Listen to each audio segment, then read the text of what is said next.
Alright class, this week we are talking about utilitarianism. So I want to take this guidance and just talk a little bit about how our personal ethics and our social ethics kind of apply to these ideas of utilitarianism. Alright, so just a quick little overview of what assignments are due this week. Remember, our weeks run from Tuesday to Monday. So Tuesday is always the first day of the week. Monday is always the last day of the week. Monday is always the last day you have to get in any participation posts you may be lacking in the discussions. And it's also the last day for you to get in your week 2 quiz as far as this week goes. Alright, so this week we have 2 discussion questions. Make sure you make note of that. There are a little bit of kind of differing participation requirements for our main week 2 discussion. You want to have those that that 4 posts, that 1 initial, and those 3 participation posts. That's going to be for all our week discussions. And then for our symposium discussions that we will have in this week, week 3, and week 4. You want to make sure you have 2 posts 2 days a week in that. So altogether this week, you want to make sure that with those 2 discussions combined, you have 6 posts in. So remember, 2 in the symposium, 4 in that main discussion there. And then make sure, of course, you review all the course materials for the discussions. And when you go into the symposiums, there are resources in there for you to view that go along with answering that topic of discussion. So make sure you view those. And as always, guys, if you need any help with anything, have any questions, please do not hesitate to reach out to me. Alright, so this week we are going to be looking at utilitarianism, and basically this is just my own little definition of utilitarianism here, so you can kind of say it's my paraphrase of what the textbook would of how the textbook defines utilitarianism. So utilitarianism, it's about making the best choice or solving the problem, because remember, as human beings, we're task oriented, we're problem solvers. So utilitarianism is about finding the best way to make those choices, solve those problems, make those decisions, and do it in a mindful way.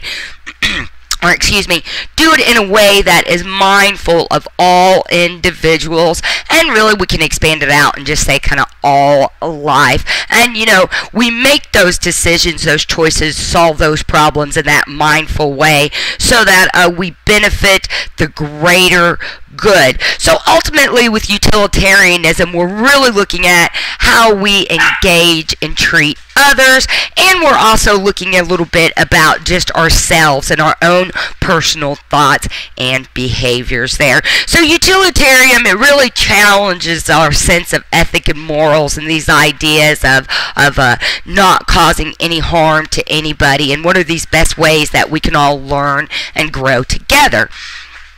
And then looking at all of this, it sounds really nice, right? And it also sounds kind of like common sense.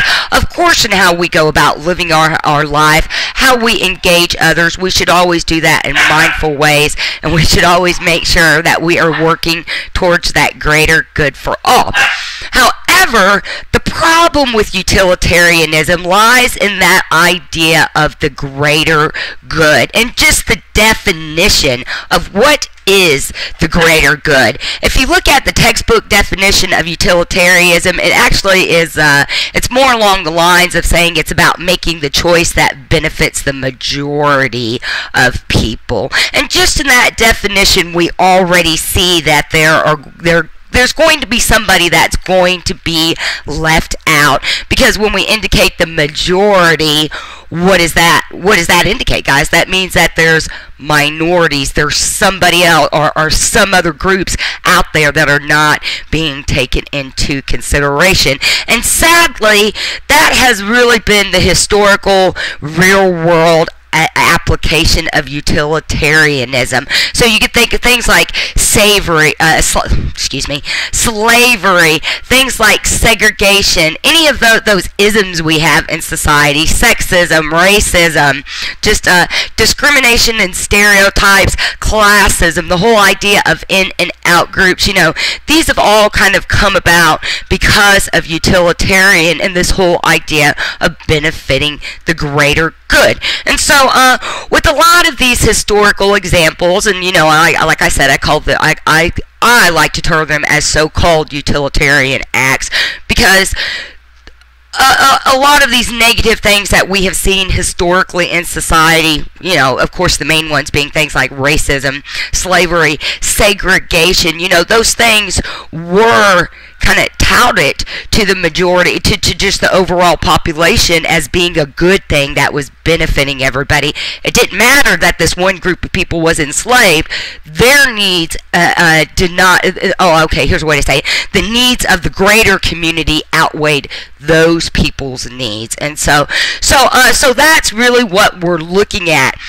Is, how is the best way to go about working towards that greater good, and finding that way of opening our understanding and expanse of just life in the world around us and diversity, and realizing that when we open up our communities, our groups, our networks, and to realizing that the greater good doesn't have a minority.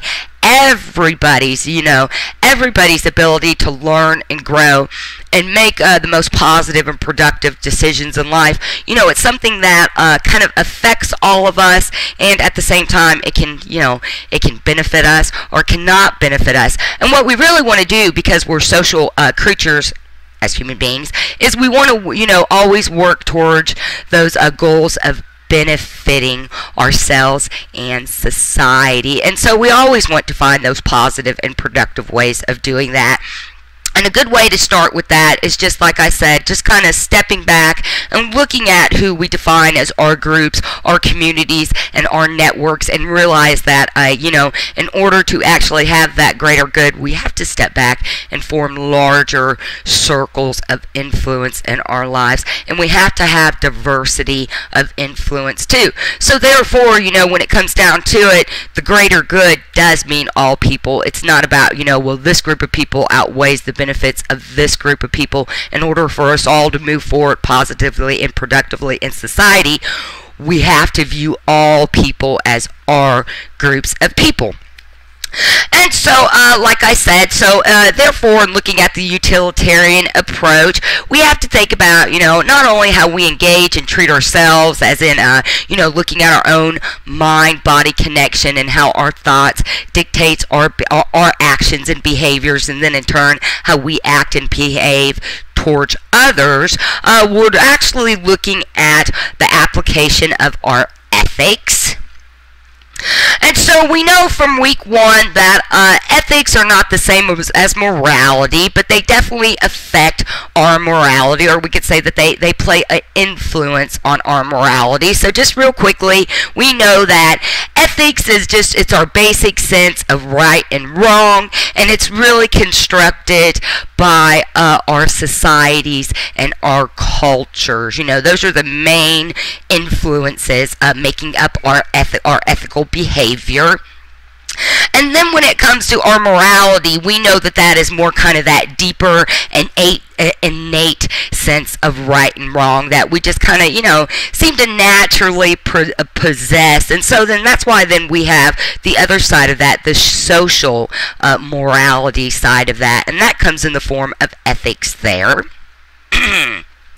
Alright, sorry about my little typo here. So, like I said, and just real quickly, because it's something to think about too, when we're thinking about how, or examining and reflecting on how our actions and thoughts affect others, we do want to be mindful of other species. That's I know that seems a bit overwhelming and over-encompassing to think about, but it just kind of goes back to that idea of just to do no harm. I think a good one would be like, if you're driving down the road and you see a turtle on the road, don't swerve your car to hit the turtle. There's no reason for something like that.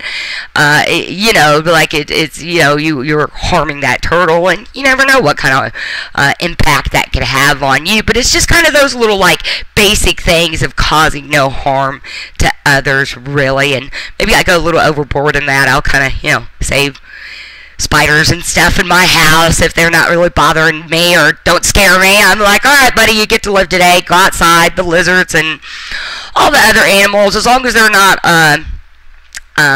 trying to attack my personal farm animals, I'm pretty good with just kind of being that Buddhist, just let everything exist. I just kind of don't invade my personal space kind of thing. So that's why I'll kick them outside, but I don't want them to live in my house with me. But anyway, so I'm just thinking of that. So to get back to my point, not get off on a tangent there, is just to go nail back this idea that how we think, how we behave, whether we realize it or not, and whether we ever see the effects of it or not, there are ripples of that go out and influence everybody else. It's kind of the power of thought. I don't know if you guys have ever heard about, the power of positive thinking. If you think positively, you act positively, then you can shape your world into having more positive experiences. Of course, that means conflict is still going to come up, but when you put yourself more in that in more of a positive mindset as opposed to a negative mindset, you found more productive ways to go about handling the negativity and the conflict in your life. And then that totally relates to how we engage others. Remember, guys, we're social creatures. That means that, it's in our DNA to get along with each other. That's how we have survived for so long. And that's the only way we're going to continue to survive, because we are social species. And we do need each other. So it's very important that, we think about how we think, how we act, and how we behave and treat others. And once again, because we're social creatures and we kind of vary individually and culturally, in order for cultures and societies to find the best ways for us to work together, we get a set of ethics to abide by. And when it comes down to it, all cultures, all societies, all groups have some sort of ethical standards that they abide by. But the way that those guidelines, those codes of conduct, because that's another way to say ethics, right, guys? It's our codes of conduct. That is going to differ depending on what that situation is and what that culture is. So there may be some things that other cultures do that we may say is wrong in our culture, but we really have to step back and passing that judgment of, oh, we're so right and they're so wrong, we need to step back and take that deeper moment to reflect on what exactly it is that whatever you perceive if that other is doing that you perceive as wrong, and try to put yourself in their shoes and at least understand why it is that they behave or think or act that way. Okay, so just a quick little example, a cultural example I have here. So infant genocide. Actually, in my intro to cultural anthropology class, we spent a week talking about this, or maybe not a whole week, but we do talk about this in that class. So, the Inuit up in North America, and you probably know them more commonly called the Eskimos, they used to have this practice called infant genocide. Of course, this hasn't been practiced since, probably the 50s or 60s, I would say at least. It's old practice. They don't do it nowadays. But, they would practice a sort of infant genocide, and it was really, it's a means of population control, and in a way it was kind of a utilitarian decision because it was based on what's best for the greater good. So infant genocide would be practiced in, say, times of famine. If they didn't have enough food to already sustain that group of people that they had, and someone happened to come up pregnant and happened to have that baby, they made that utilitarian decision of, the best thing really for the group and for this child is just to kind of not have it around. I know it's weird, and I know this is probably going to bring up a lot of emotional responses in people, but like I said, we just kind of have to understand, where it is, where they're coming from. And you could think that, put yourself in the position of, say, 300 years ago when there was no technology, no modernity whatsoever. You know, these people are, you know, the Inuit, not these people, but the Inuit, you know, they're kind of hunter-gatherer, semi-sedentary type tribes, and so, you know, to outweigh the benefits of sacrificing this one life to save the whole tribe is, once again, it's a very utilitarian act, and you know, and it brings up another good point too, because in these utilitarian ideas, we really are looking at our personal responsibility and just our place in it, and a lot of the times to truly make the most utilitarian decision, it involves some type of sacrifice, and we'll get into that with the readings a little bit this week, and then with our main discussion this week. But I just want you guys to think about that, because, you know, infant genocide may seem like this really, you know, wild and outlandish idea as far as our Western culture goes, but when you get to the part in the book and you think about the trolley, I'm not going to reveal anything if you guys don't know about this kind of famous ethical dilemma about the whole trolley incident, and when you think about it, you really see that it's a no different scenario than what we're talking about right here with the Inuits. Alright, and so like I said, so even though as cultures, as individuals, we kind of vary and we have our own sense of how we apply our ethics, we kind of have our own way of writing those ethical codes and how we want our members to abide by those ethical codes, and you know, so we see those things, you know, differing with cultures. However, at the same time, we see these things called universals that exist. And so I just have a little quote here by anthropologist Clifford Geertz, and that is actually not an APA, you guys. Now that I look at it, that is an MLA. Do not follow that for your APA and text citations. I'll tell you the difference here is that interpretation of cultures, the name of the book, you don't do that in APA, so I would have to take that out. Sorry I didn't catch that, but I just wanted to catch that real quick so you guys don't make that same mistake, because I try to make sure my APA elements are in APA on these slides, so give you guys a good idea of how to formulate those, so how to set those up is what I mean. So just make a note of that. Don't have the title of your work in a direct quote like that. So alright, so we have these universals that are basically just these different ideas of things in the world, I guess, you know, that relate to how we behave and how we engage with others. So universals like marriage, ideas of families, having some sort of belief system, they exist in all cultures. You know, these idea of having gender rules and division of labor to where, like, you know, everybody is contributing to society, they exist in all cultures. However, we have to go back and look at the idea that just because they exist in all cultures, it doesn't mean that they exist the same way in all cultures. So we know that, you know, universals do exist, but once again, those real life manifestations and applications of those universals are going to take on little different forms there. And just that, the way, and you know, marriage and family are probably the most common universals, but once again, we see that not all cultures believe in marriage the way that we do.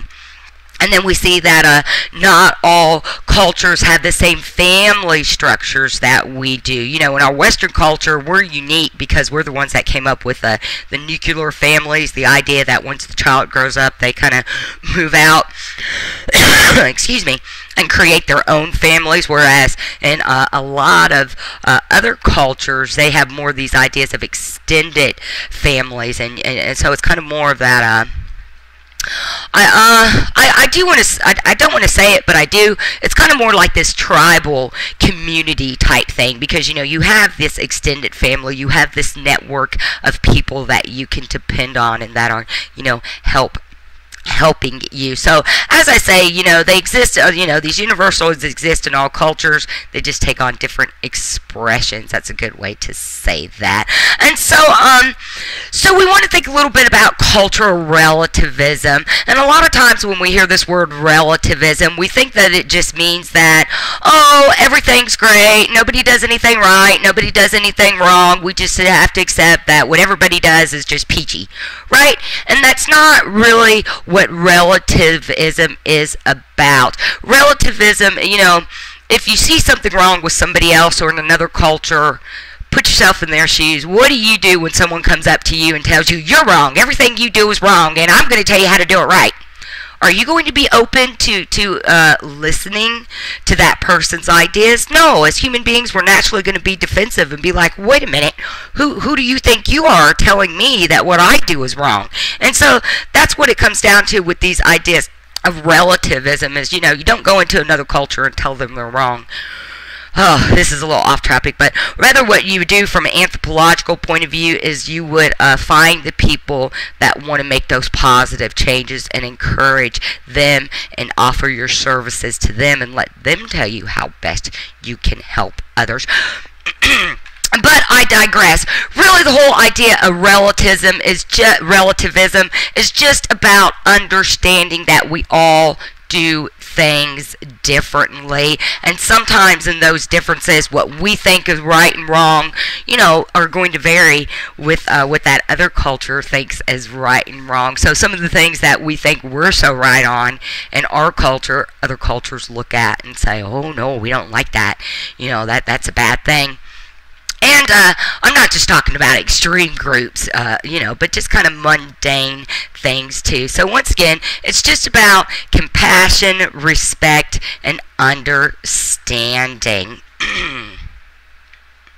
And we also understand that when it comes to relativism and ethics, a lot of the times our sense of right and wrong are very relative regarding the time and the place. That's actually another famous kind of philosophical dilemma, but it's kind of developmental psychology too.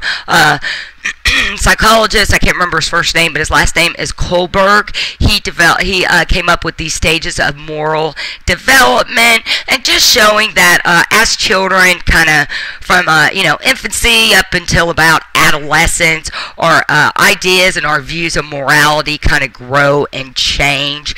And his main dilemma that he presents is Heinz and his wife. And so, in short, Heinz's wife gets cancer. They need some expensive medicine. They can't afford it. So Heinz decides that he is going to steal the medicine.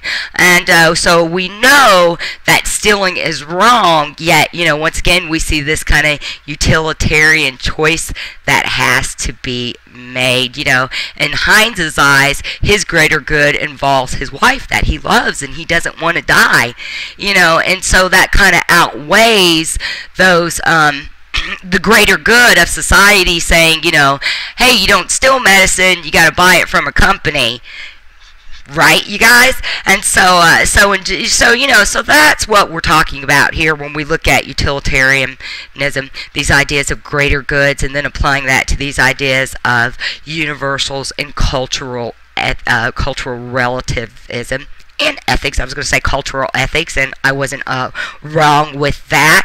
And so just once again, I gave you guys here, you guys can read that. I'm sure you probably have read it while I've been sitting here discussing these ideas. But I've got a couple more little examples here of some situations that involve culture and ethical behavior, and just how when we're looking at ethical behavior, we could see that culture largely decides it, and then a lot of the time our personal ideas and choices play a role in that too. And we know sometime, and then of course then like I keep emphasizing here, is that we are social creatures. Therefore our basic sense of right and wrong are put into the context of how it affects others and how we engage others. Sorry guys, my dogs are going nuts. I think they did that last time too. And so you see, I just have a quick little quote here from a sociologist, Herbert Mead, and basically what he's saying is that what I keep saying, it's our nature to be social, and therefore, our senses of what is right and wrong, our ethics, our moralities, they have to relate back to that social nature, right? Now, here's where kind of a problem comes into, too, just like, and it's, the same problem, in fact, that I'm talking about with utilitarian. These ideas of what culture or society views as the greater good, and whom that greater good is. Who is that group that constitutes the greater good?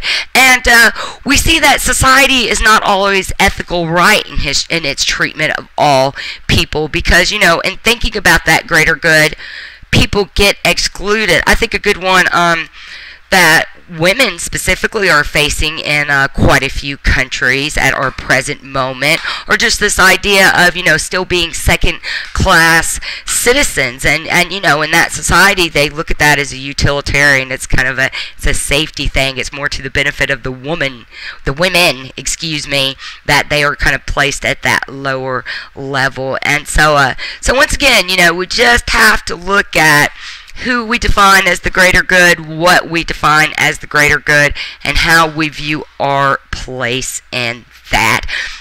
And then, like I said, sometimes the way society defines that greater good, defines utilitarianism, it hasn't been right, and it's not always right. And even currently, we see some kind of utilitarian ethical issues going on in society. And so sometimes, our personal ethics are going to deviate from those social ethics, or I guess another way to say that is our morality will differ from ethics. And we see things like, so sometimes, we see these conflicts that occur between those social and those more personal sides of the spectrum. And so we see things like civil disobedience. That was something that rose out of conflict in society, and these ideas of, some people not being excluded in that greater good. And then sometimes we know that our sense of right and wrong can't be opposed on others, but we also know that those types of, that sense, those elements that make up our sense of right and wrong, that they determine how we act and how we base our decisions on the consequences of our actions. And that's a big part of it too, this idea of working towards the greater good. You kind of have to look at the consequences. And so think about that in a historical context of how something like segregation or slavery could be constituted as a being for the greater good, because, like I said, because everybody else's needs outweighed the needs of this one group of people. And we really have to think about some of the things that society teaches us at times, and realize that society's not always right, which is why we always have to keep an open mind and do our research and take our time to reflect on what we are experiencing, what we are researching, how we are developing in life, so that we can move more towards those positive and productive things there.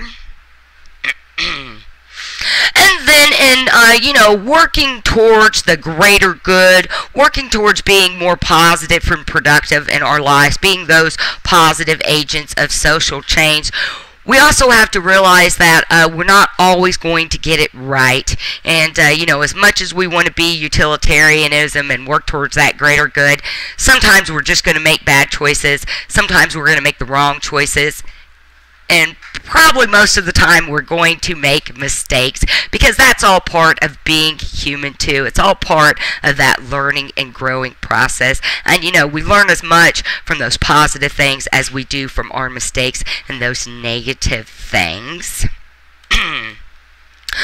Alright, so in conclusion, guys, when we're looking at our ideas and perceptions of the world, it's a good thing to reflect, re-examine, learn more, or a good way to say that is add to our repertoire of what we know about subjects, take that perspective of looking at all angles of it so that we can become more informed and positive and productive human beings, because, you know, that examining, re-examination process, that really is part of being human. And so we know that our ethical behaviors, our beliefs, our perceptions of the world, our actions, our experiences, those all determine our ethical behavior. And when we become more mindful, more critical, and not critical as in a negative way, but just more critical as in that analytical, logical way, like we're talking about in philosophy, you know, when we're able to do that more, you know, it just helps us grow more towards that, towards achieving our own true greater potential, and then, you know, that helps make that greater good for all of life just greater. And so we know that in that life is not linear, but it's a very branching thing. And so in looking at utilitarianism and looking at our ethical behaviors, you know, we have to think about human rights violations. We have to think about things like environmental justice issues. We have to think about things like social justice issues, which is kind of what we're going to do with our symposium this week, is, you know, really get into that social justice issue side of it. And then, you know, we just have to think about our own ethical behavior, and we have to understand that in, you know, learning how to grow more into our true potential, learning to work more towards the greater good, is that, you know, it's okay to examine life. It's okay to ask questions. You know, even within our belief systems, we have to ask questions because it's how we learn and grow. Asking questions is, you know, it's not just always this negative kind of conflictual thing. Asking questions is actually, that's the way that we are able to focus more on our task at hand, how we're able to accomplish our task at hand more easily, and then just be able to, you know, just learn. Actually, asking questions are how we learn. Think about little kids. What's the one, especially from like 2 to 4, the one thing that kids do, you know, they constantly ask questions, and, you know, and it's because they're just trying to learn and grow. And so we know our ethical sense of behavior is determined by our culture and individual beliefs, and we know ultimately, when it comes down to it, being human is about compassion, respect, and understanding. And so whatever our sense of ethics, our sense of moralities, we should always try to be compassionate, respectful, and understanding of our diversity, our thoughts and actions, and how they apply to the greater good, both individually and collectively. So thanks for being here this week, guys. Congratulations on getting through week 1. We're going to have a great week 2 and continue striving for excellence. You guys know, if you need anything, just reach out to me. I am here for you. So thanks, guys. See you in the discussions, and see you next week in our week 3 guidance.